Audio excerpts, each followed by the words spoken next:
गोलमेज सम्मेलन, गांधी क्यों दलितों के सेपरेट इलेक्टोरेट के खिलाफ थे?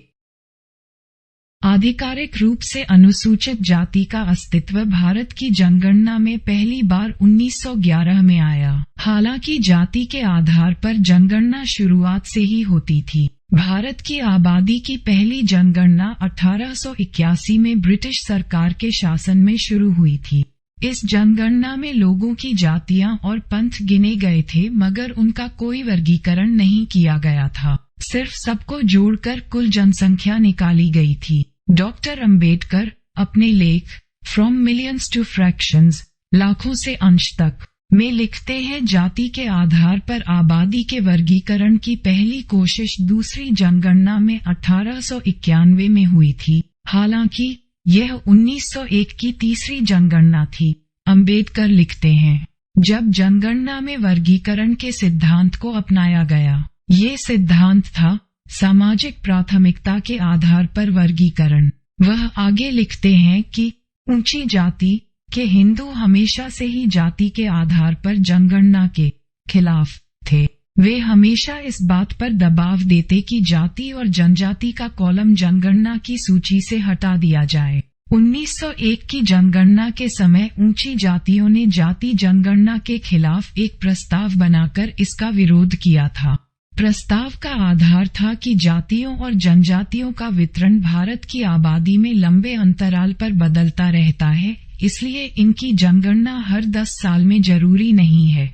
सौभाग्य से उनके प्रस्ताव का उस वक्त के जनगणना कमिश्नर पर कोई असर नहीं हुआ। उनका मानना था कि जाति की जनगणना बहुत ही जरूरी है। कमिश्नर ने जातीय जनगणना के पक्ष में तर्क दिया था। जाति का एक सामाजिक संस्था के रूप में इसके कमियों या फायदे के बारे में चाहे जो भी विचार हो, मगर भारत की आबादी के सवाल पर बिना जाति को आधार बनाए कोई चर्चा भी सोच पाना नामुमकिन है।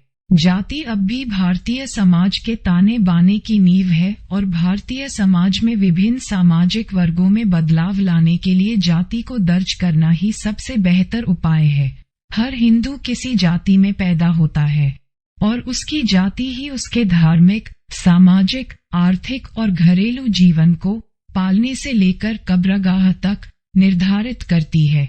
पश्चिम के देशों में जो घटक किसी का सामाजिक स्तर जैसे धन, शिक्षा और रोजगार का निर्धारण करती है, वे तरल सामाजिक स्तर में किसी बंधन का न होना और कैथोलिक ईसाई धर्म की एक शाखा है जो समाज में किसी के जन्म या परिवारवाद से जुड़ी कमियों को आसान बनते हैं। जबकि भारत में आध्यात्मिक और सामाजिक समुदाय और परंपरागत रोजगार बाकी सभी घटकों की अवहेलना करते हैं। इसलिए जहां पश्चिमी देशों में किसी आबादी का आर्थिक या व्यावसायिक वर्गीकरण वहां के जनसंख्या का आधार बन सकता है, भारत में वह आधार सिर्फ भारतीय आबादी का जाति और धर्म हो सकता है। अंबेडकर लिखते हैं कि यह चौथी जनगणना थी 1911 की, जब जनगणना सूची में विशेष सवाल डाले गए थे। ये सवाल मुख्य रूप से 10 मानदंड थे जिसके आधार पर अछूतों, उदास वर्ग को वर्गीकृत किया जाना था। ये मानदंड थे: 1 वह जाति और जनजातियां, 2 जो ब्राह्मणों की सर्वोच्चता को स्वीकार नहीं करती, 3 जिसने ब्राह्मण या हिंदू समूह से कोई मंत्र नहीं लिया हो, 4 जो वेदों की सत्ता को अस्वीकार करती हो, 5 जिसने कभी किसी हिंदू भगवान की पूजा नहीं की हो, 6 जिन्हें किसी ब्राह्मण ने अपनी सेवा न दी हो, 7 जिनके पास कोई ब्राह्मण पुजारी न हो, 8 जिनकी पहुंच से किसी भी मंदिर के अंदर का हिस्सा परे हो, 9 जो प्रदूषण का कारण मानी जाती हो, 10 जो अपने मृत जानों को दफनाती हो, जो बीफ खाती हो और गाय में आस्था नहीं रखती हो। अछूत ही 1935 में एक संवैधानिक सुधार के बाद अनुसूचित जाति कहलाए और तभी उन्हें राजनीतिक अल्पसंख्यक की पहचान भी मिली। अंबेडकर लिखते हैं कि अछूतों की आबादी को निर्धारित करने में वे 10 मानदंड बहुत महत्वपूर्ण थे। वह लिखते हैं कि अस्पृश्यता या अछूतता की कोई न्यायिक परिभाषा मौजूद नहीं थी। अछूतता किसी के सिर के बाल या शरीर के रंग में मुखर नहीं होती। ये खून का भी विषय नहीं है। अछूतता की झलक हमें हमारे अलग अलग व्यवहारों और खास रीति रिवाजों को मनाने में दिखती है। एक अछूत वह व्यक्ति है जिसके साथ हिंदू खास तरीके से पेश आते हैं और जो कुछ खास रीति रिवाजों का अनुसरण करता है जो हिंदुओं से अलग है। कुछ तयशुदा तरीके हैं जिसके अनुसार ही हिंदू अछूतों के साथ सामाजिक विषयों में व्यवहार करते हैं। कुछ खास रिवाज हैं जिसे अछूत मनाते हैं। इसलिए अछूतों को निर्धारित करने की एक ही विधि हो सकती है, वह है उनके व्यवहारों रिवाजों को आधार मानकर और यह समझकर कि इन समुदायों को इनके अधीन कैसे रखा जाता है। उस साल उन 10 मानदंडों को अपनाते हुए पहली बार अछूतों की गिनती हुई। इनकी संख्या ब्रिटिश भारत के अंदर 4 करोड़ गिनी गई, जो कुल 22 करोड़ जनसंख्या का लगभग 5वां हिस्सा था। मगर ये सब कुछ इतनी आसानी से नहीं हुआ था। अंबेडकर ने लिखा, हिंदुओं ने पूरे देश में विरोध सम्मेलन किया और सेंसस कमिश्नर के योजना की निंदा कड़े शब्दों में की। अंबेडकर ने लिखा है, हिंदुओं ने कहा, सेंसस कमिश्नर की कोशिश ब्रिटिश सरकार और मुसलमानों के बीच की साजिश का एक नतीजा है, जिसका मकसद हिंदू समाज को तोड़ना और कमजोर करना है। हिंदुओं ने ये भी आरोप लगाया कि इस कदम के पीछे अछूतों की आबादी जानने का मकसद नहीं था, बल्कि अछूतों को छूतों से अलग करके हिंदू समाज को तोड़ने की कोशिश थी। दरअसल हिंदुओं के संशय के पीछे उस वक्त की राजनीतिक स्थिति भी थी। यह वह समय था जब मुसलमान मुस्लिम लीग के नेतृत्व में अपने राजनीतिक प्रतिनिधित्व की दावेदारी ठोक रहे थे। उन्होंने अपने अलग प्रतिनिधित्व की मांग 1907 के आसपास उठानी शुरू कर दी थी। उसी समय उनकी ब्रिटिश सरकार के साथ एक बैठक हुई थी। हिंदू अछूतों की अलग गिनती को इसी बैठक में बनाई गई साजिश का हिस्सा मानते थे। 1909 में अंग्रेजों ने मुसलमानों की बात मान ली और उन्हें अलग चुनावी इकाई मानते हुए उन्हें अपने प्रतिनिधि को अपने ही समुदाय द्वारा चुनने का प्रावधान औपनिवेशिक संविधान में कर दिया। चुनाव की इस व्यवस्था को सेपरेट इलेक्टोरेट कहते हैं। ये सहूलियत ब्रिटिश भारत में सबसे पहले मुसलमानों को मिली और उन्हें आजादी से पहले 40 सालों तक इस सुविधा का लाभ मिला। यही व्यवस्था 1919 में सिखों और ईसाइयों को भी दी गई। चुनाव की इस व्यवस्था के द्वारा ही किसी अल्पसंख्यक के लिए सरकार में उनके असली प्रतिनिधि को चुना जा सकता है।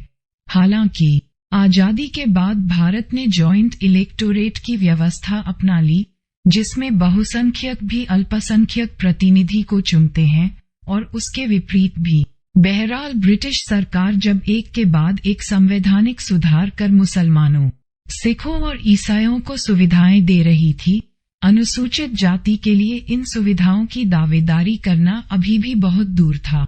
1911 तक हिंदू तो यह मानने को भी तैयार नहीं थे कि अछूतों की अलग से गिनती हो। 1911 के बाद अछूतों की गिनती नियमित रूप से हर दशक में की जाने लगी। 1921 की जनगणना में 1911 के आंकड़ों की पुष्टि भी की गई। 1921 में सेंसस कमिश्नर ने लिखा, अछूत खासकर दक्षिण भारत में के बीच में वर्ग चेतना आ चुकी है, वह संगठित भी हो रहे हैं। ऐसे में इस तथ्य को स्वीकार करना जरूरी है कि उनकी संख्या का एक सांख्यिकी अनुमान हमारे पास उपलब्ध हो। 1921 की जनगणना से पहले 1919 में एक संवैधानिक सुधार हुआ था, जिसे मॉन्टेग्यू चेम्सफोर्ड सुधार भी कहते हैं। मॉन्टेग्यू चेम्सफोर्ड ने अपनी रिपोर्ट में अछूतों के प्रतिनिधित्व की बात की थी, मगर उस वक्त के भारत के प्रशासकों ने उनकी अनदेखी कर दी। बाद में ब्रिटिश सरकार ने प्रशासकों को फटकार लगाते हुए उनके प्रतिनिधित्व को नॉमिनेशन नामांकन द्वारा सुनिश्चित करने को कहा। ब्रिटिश सरकार ने लिखा, अछूत पूरी आबादी का 5वां हिस्सा है, मगर उन्हें प्रतिनिधित्व को माले मिंटो परिषदों में कोई जगह नहीं दी गई। माले मिंटो सुधार 1909 में किया गया था, जिसके बाद मुसलमानों को सेपरेट इलेक्टोरेट मिला था। जिस परिषद की बात ब्रिटिश सरकार कर रही थी वह प्रशासन में निर्णय लेने वाला सर्वोच्च निकाय था। 1931 की जनगणना से करीब 3 साल पहले साइमन कमीशन भारत आया। कमीशन ये देखने आया था कि 1919 में किए गए संवैधानिक सुधारों का कितना असर हुआ है और क्या अन्य सुधारों की जरूरत है। साइमन कमीशन ही यह तय करने वाला था कि किस तरह भारतीयों को स्वशासन सौंपा जाए। ये भारत के स्वतंत्र होने से पहले सबसे बड़ी संवैधानिक सुधार की नींव बनने वाला था। ये रिपोर्ट ही इस बात का आधार रखती कि किस किस समुदाय को आगे होने वाले विधायिका चुनावों में प्रतिनिधित्व दिया जाए। कमीशन के आने से पहले तक भारत में कोई प्रत्यक्ष चुनाव नहीं होता था। 1938 में पहली बार भारत में प्रोविंशियल चुनाव हुए, मगर उससे पहले अभी अनुसूचित जाति को बहुत सारे मुकाबले जीतने थे अपने ही लोगों से। हिंदुओं ने पूरी कोशिश की कि विधायिका के अंदर अनुसूचित जाति को अलग से कोई जगह न मिले। मार्च 1927 में कमीशन का गठन होने पर भारत के सेक्रेटरी ऑफ स्टेट, राज्य सचिव, जो वायसराय और ब्रिटिश सरकार के बीच की कड़ी होता था, उन्होंने अनुसूचित जाति के किसी भी सदस्य को कमीशन में जगह न दिए जाने पर अपना दुख व्यक्त किया। सेक्रेटरी ऑफ स्टेट ने ब्रिटिश संसद में कहा, भारत में अनुसूचित जाति की एक बहुत बड़ी आबादी है, करीब 6 करोड़ की। उनके हालात वर्तमान में पहले जितनी भयानक और मार्मिक तो नहीं है, मगर फिर भी काफी भयानक और मार्मिक है। उन्हें हर सामाजिक गतिविधि से अलग रखा जाता है। अगर अछूत सूरज की रोशनी और उस इंसान, हिंदू, जो उन्हें नापसंद करता है, के बीच भी आ जाते हैं, तो उस इंसान, हिंदू, के लिए सूरज भी बदसूरत हो जाता है। वह सार्वजनिक पानी नहीं पी सकते। अपनी प्यास बुझाने के लिए उन्हें कई मील चलना पड़ता है। बहुत दुख की बात है कि ऐसे लोगों को अछूत कहा जाता है। क्या मैं इसका पक्षधर हूँ कि कमीशन में अछूतों का प्रतिनिधि होना चाहिए? मैं या मेरे विपक्ष में बैठे सहयोगी एक जनतांत्रिक देश में ऐसे किसी कमीशन का गठन कभी भी नहीं करेंगे जिसमें अछूत न हो। जिनको आपने अलग रखा है, उन्हें सबसे अधिक प्रतिनिधित्व की जरूरत है।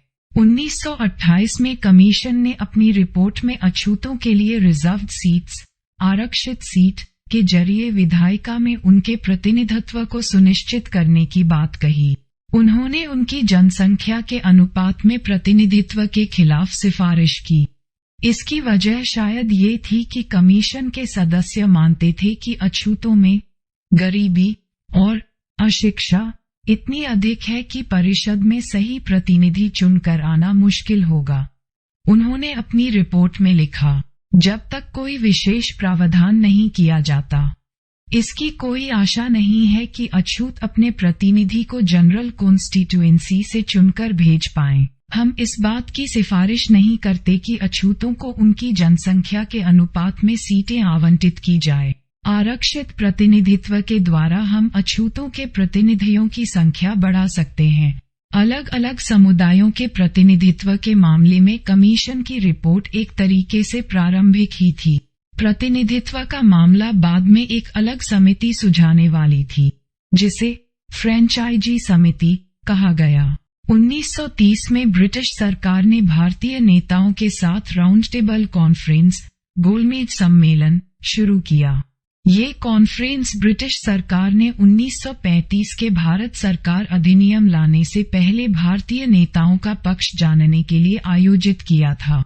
सम्मेलन नवंबर 1930 से नवंबर 1932 के बीच 3 सत्रों में संपन्न हुआ था, जिसमें कांग्रेस, मुस्लिम लीग, अछूत, सिख, ईसाई के प्रतिनिधियों के अलावा राजा महाराजाओं ने भी शिरकत की थी। सम्मेलन के पहले सत्र का कांग्रेस, जो उस वक्त हिंदुओं का प्रतिनिधित्व करती थी, ने बहिष्कार किया था। अंबेडकर इस सम्मेलन में अछूत, अनुसूचित जाति का प्रतिनिधित्व कर रहे थे। उन्होंने इस वर्ग का जोरदार तरीके से पक्ष रखा और यह साबित कर दिया कि अछूत हिंदुओं से अलग स्वतंत्र आबादी है। वह अछूतों के लिए ब्रिटिश सरकार से सेपरेट इलेक्टोरेट लेने में भी सफल रहे। 20 नवंबर 1930 को गोलमेज सम्मेलन के अध्यक्ष के सामने उन्होंने अछूतों का पक्ष कुछ यूं रखा था, मेरा पक्ष 4 करोड़ 30 लाख लोगों का पक्ष है। यूं कहें कि ब्रिटिश भारत की कुल आबादी के 5वें हिस्से का। अछूत अपने आप में एक विशिष्ट और अलग समूह है, जो हिंदुओं से अलग है।